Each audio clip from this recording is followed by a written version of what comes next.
बिस्मिल्लाहिर्रहमानिर्रहीम। अस्सलाम वालेकुम। आप देख रही हैं मुझे मेरे YouTube चैनल पर और मैं मुज़म्मिल अवान हूँ। लाहौर हाई कोर्ट ने हमजा शहबाज साहब के इंतखाब को कलअदम करार दे दिया, जो उन्होंने 16 अप्रैल को बतौर वज़ीर आला पंजाब हलफ उठाया था, उसको भी कलअदम करार दे दिया गया। तहरीक इंसाफ और पाकिस्तान मुस्लिम लीग काफ की दोनों दरख्वास्तों को मंजूर कर लिया गया। उस्मान बुज़दार साहब को जी बतौर वज़ीर आला पंजाब ओहदे पर बहाल कर दिया गया। हमजा शहबाज साहब की हुकूमत ख़त्म हो चुकी है पंजाब में, उनकी काबीना तहलील हो चुकी है, हमजा साहब वज़ीर आला नहीं रहे। लाहौर हाई कोर्ट ने फैसला जारी करते हुए जस्टिस सदाकत अली खान साहब की सरबराही में लाहौर हाई कोर्ट के 5 रुकनी बेंच ने यह फैसला सुनाया, जिसमें justice Sadaqat Ali Khan, justice Shahid Jamil, justice Shehram Sarwar, justice Tariq Saleem Sheikh और जस्टिस साजिद महमूद सेठी साहब शामिल हैं। ये 5 रुकनी बेंच जो है लाहौर हाई कोर्ट का, इसने हमजा शहबाज साहब के खिलाफ ये फैसला दिया और जस्टिस साजिद महमूद सेठी साहब ने जी इस फैसले से इख्तलाफ करते हुए उस्मान बुज़दार साहब को बतौर अबूरी वज़ीर आला पंजाब के ओहदे पर बहाल कर दिया। अब ये जो पूरा फैसला है, इस पूरे फैसले के अगर तनाजुर में इस पूरे सिनेरियो को, पॉलिटिकल सिनेरियो को देखा जाए तो पंजाब में जो एक आइनी बहरान है, लोग बहुत से बात कर रहे हैं कि जी पंजाब में एक आइनी बहरान पैदा हो चुका है और वज़ीर आला पंजाब जो हैं वो फारिग हो चुके हैं। और पाकिस्तान तहरीक इंसाफ और मुस्लिम लीग काफ जो ये दरख्वास्तें अदालत में लेकर गई, अब उसी पर फवाद चौधरी साहब ने इतराज़ उठा दिया लाहौर हाई कोर्ट के फैसले के ऊपर, उसके ऊपर भी बात करेंगे। लेकिन लाहौर हाई कोर्ट ने फैसला दिया है कि गवर्नर पंजाब बलीगुर रहमान साहब जो हैं वो कल 4 बजे जो है वो इजलास बुलाएंगे, पंजाब असेंबली का सेशन कॉल करेंगे और उसमें 25 जो पीटीआई के मुनहरिफ अरकान डी सीट हुए थे, जिन्होंने हमजा साहब को वोट दिया था और इसी को बुनियाद बनाकर अदालत में गई थी काफ लीग और तहरीक इंसाफ के जी पंजाब में जो कायदे अवान का वज़ीर आला पंजाब का इंतखाब हुआ वो दुरुस्त नहीं हुआ। अब उन्हीं 25 वोटों को लाहौर हाई कोर्ट ने कह दिया कि इनको निकाल कर दोबारा काउंटिंग की जाए, जिसके वोट ज़्यादा होंगे वो वज़ीर आला पंजाब बन जाएगा। और उसके बाद लाहौर हाई कोर्ट ने कहा कि अगर मतलूबा नंबर पूरे ना हुए तो फिर से इलेक्शन होगा, पंजाब में नए कायदे अवान के लिए फिर से इंतखाब होगा, क्योंकि 186 ना तो नून लीग के पास हैं ना ही पाकिस्तान तहरीक इंसाफ के पास हैं। तो अगर तहरीक इंसाफ काफ लीग के परवेज़ इलाही साहब को बतौर वज़ीर आला पंजाब के कैंडिडेट के तौर पर नॉमिनेट करती है तो उनके पास तो पहले ही ऑलरेडी नंबर्स नहीं हैं। और मैंने आपको बताया था कि पीटीआई के 25 मुनहरिफ अरकान के डी सीट होने पर जो नुकसान है वो बराह रास्त तहरीक इंसाफ को हुआ है। जो वो मिठाइयाँ खा रहे थे वो मिठाइयाँ हज़म नहीं होंगी और वो नहीं हुई हज़म। वो परवेज़ इलाही समझ रहे थे शायद वो मिठाई हज़म हो जाएगी और मेरी वजारत आला जो है उसकी कोई लॉटरी निकल आएगी, जबकि परवेज़ इलाही साहब के नाम पर कुरा नहीं निकला। और ये जो लाहौर हाई कोर्ट ने फैसला दिया 8 सफ़हात पर मुश्तमिल तहरीरी फैसला जारी कर दिया। लाहौर हाई कोर्ट ने वेबसाइट के ऊपर भी इसको जारी कर दिया है और इस फैसले से कहा जा रहा है कि जी पंजाब का पॉलिटिकल सिनेरियो तब्दील हो चुका है। बिल्कुल भी तब्दील नहीं हुआ। लाहौर हाई कोर्ट के फैसले का एहतराम अपनी जगह, उनके फैसले की रिस्पेक्ट अपनी जगह,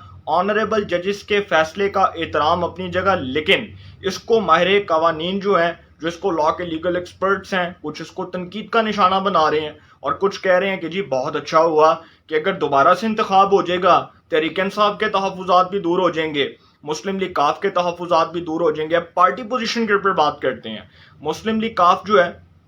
उसकी जी 10 नशस्तें हैं और पाकिस्तान तहरीक इंसाफ जो है उसकी 158 हैं। पाकिस्तान तहरीक इंसाफ के 25 मुनहरिफ अरकान जो डी सीट हुए उसको निकाल कर 158 बनते हैं, जो बकिया बचते हैं वो 158 और एक जो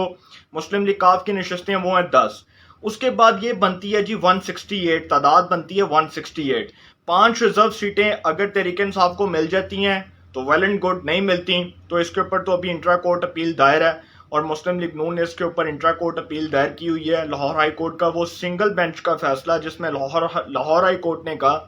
कि इलेक्शन कमीशन ऑफ पाकिस्तान के इस फैसले को कलअदम करार देते हैं कि 5 जो रिजर्व सीट्स हैं वो पीटीआई को जारी नहीं की गई, ये जारी की जाएं, फिल फॉर इसका इतलाक होना चाहिए। वो अभी तक इंट्रा कोर्ट अपील में फैसला आएगा कि क्या होता है। चलें ये 5 भी एडिशन कर लेते हैं, उसमें 5 का इजाफा कर लेते हैं। फिर उसके बाद एक रुकन बचते हैं आज़ाद, वो हैं चौधरी निसार अली खान साहब। अब इनको अगर टोटल कर लिया जाए, चौधरी निसार अली खान साहब का भी वोट काउंट कर लिया जाए, जो कि वो नहीं देंगे, ना वो नून लीग को देंगे ना वो इधर तहरीक इंसाफ को देंगे, तो ये बनती हैं टोटल जो सीट्स हैं یہ بنتی ہیں جی 173 بنتی ہیں، سوری 173 بنتی ہیں یہ سیٹس ٹوٹل۔ اب یہاں پر جو ہے وہ ایک جو بہت بڑا پرابلم ہے وہ یہ ہے کہ مسلم لیگ نون جو ہے اس کے پاس ہیں جی 164، راہ حق پارٹی جو ہے اس کے پاس ہے 1، پاکستان پیپلز پارٹی جو ہے اس کے پاس ہے 7، تو ان کو ملا کر یہ بنتی ہیں 176،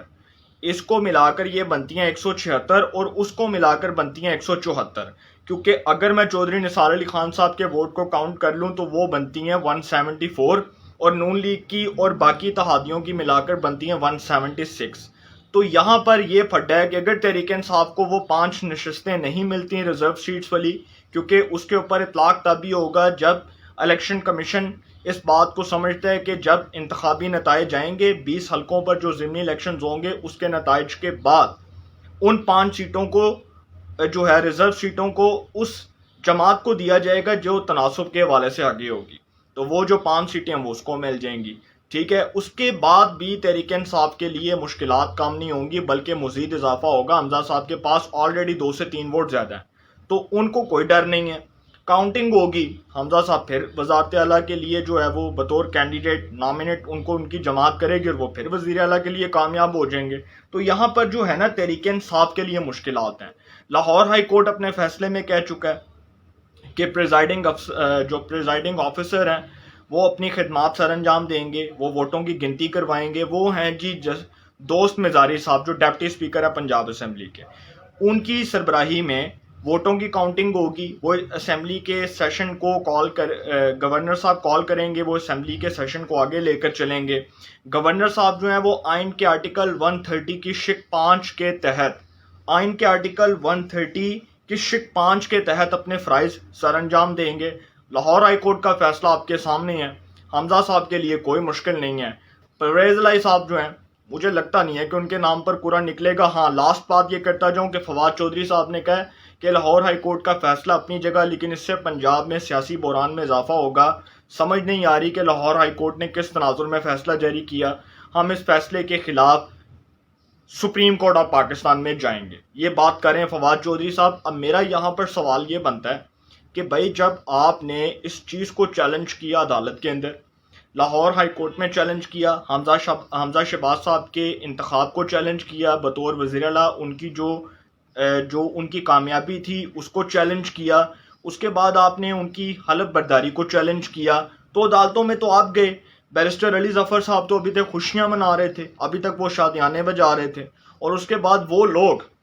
لوگ جو بڑے مخصوص لوگ ہوتے ہیں جن کو بڑی خوشی تھی کہ حمزہ شہباز صاحب تو فارغ ہو جائیں گے، اور پھر وہ کچھ مخصوص لوگ جن کو اس پورے جو ہے وہ کام کے پیچھے لگایا جاتا ہے کہ جی آپ نے کسی بھی طرح چاپلوسی کرنی ہے، اور وہ کر رہے ہیں اپنی ڈیوٹی، وہ سر انجام دے رہے ہیں، ان کا نام نہیں لینا چاہتا، وہ دے رہے ہیں، تو وہ بھی بڑے خوش تھے۔ اب پرویز الہی صاحب جو ہیں، اب ان کو چاہیے کہ وہ فواد چودھری صاحب سے پوچھیں کہ آپ بھائی کس منہ سے اس بات کے اوپر اعتراض کر رہے ہیں۔ ابھی تک تو آپ لوگ خوشیاں منا رہے تھے کہ پی ٹی آئی کے ہی 25 جو منحرف اراکین ہیں وہ ڈی سی 2 ہے، اس کا بھی نقصان آپ کو اس کو دیکھتے ہیں کہ جی اس کے اوپر یہ سپریم کورٹ آف پاکستان میں جاتے ہیں، کیونکہ پنجاب میں کوئی بحران نہیں ہے۔ پرویز الہی صاحب جو ہیں مجھے نہیں لگتا ان کے ہاتھ میں کچھ آنے والا ہے۔ حمزہ صاحب جو ہیں ان کو کوئی خطرہ نہیں ہے۔ بہت اچھی بات ہے کہ لاہور ہائی کورٹ کا فیصلہ اس تناظر میں بہت درست ہے، بہت زبردست ہے کہ ان کے اعتراضات ختم ہو جائیں گے تحریک انصاف کے اور کاف لیگ کے، اور دوبارہ سے قائد ایوان کے لیے ووٹنگ ہو جائے گی، تو وہ 25 منحرف اراکین کو نکال کر جو رنر اپ ہوگا جس کے نمبر زیادہ ہوں گے وہ وزیر اعلیٰ پنجاب بن جائے گا، اور ڈیفینیٹلی حمزہ صاحب کے نمبرز جو ہیں وہ 3 سے 4 نمبرز زیادہ ہیں۔ تو انشاءاللہ پھر ملاقات ہوگی، اپنا بہت خیال رکھیے گا، اللہ